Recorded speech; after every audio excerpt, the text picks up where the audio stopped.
8वें वेतन आयोग में कर्मचारियों की नजर सिर्फ एक आंकड़े पर टिकी नहीं है, फिटमेंट फैक्टर है। यही तय करेगा कि न्यूनतम बेसिक सैलरी 34,560 रुपए होगी या फिर 68,940 रुपए। अलग अलग संगठनों ने क्या मांग रखी है, सरकार किस विकल्प पर मोहर लगा सकती है, वीडियो को लास्ट तक देखिए, विस्तार से आपको बताएंगे। नमस्कार, आपके साथ मैं पल्लवी रविंद्र सिंह। देश के 1 करोड़ से ज्यादा केंद्रीय कर्मचारियों पेंशनर्स की नजर इस समय 8वें वेतन आयोग पर है। सबसे ज्यादा चर्चा जिस मुद्दे को लेकर हो रही है वह है फिटमेंट फैक्टर। यही वह आंकड़ा है जो तय करेगा कि अगले वेतन आयोग में कर्मचारियों की बेसिक सैलरी और पेंशन कितनी होगी।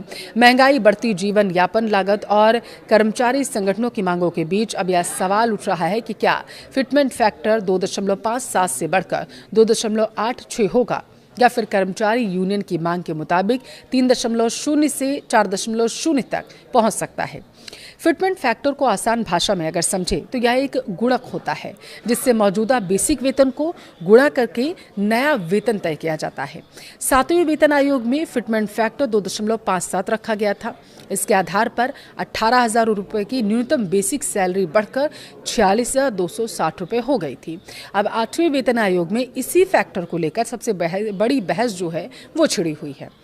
देखिए, एक्सपर्ट्स का दावा है कि 2016 से अब तक महंगाई में काफी बढ़ोतरी आई।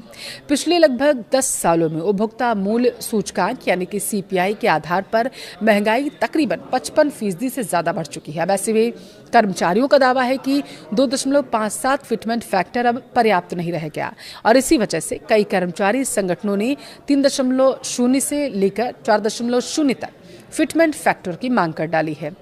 विभिन्न कर्मचारी संगठनों की मांग पर अगर नजर डालें तो बीपीएमएस ने 4.0 फिटमेंट फैक्टर की मांग की, जिससे न्यूनतम बेसिक सैलरी बढ़कर जो बताया जा रहा है 72,000 हो जाएगी।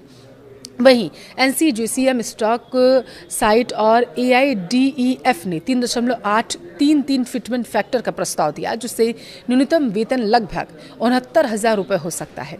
महाराष्ट्र ओल्ड पेंशन संगठन ने 3.8 फैक्टर की मांग की, जबकि एफएनपीओ और एआईटीयूसी ने कम से कम 3.0 फिटमेंट फैक्टर लागू करने की वकालत की है।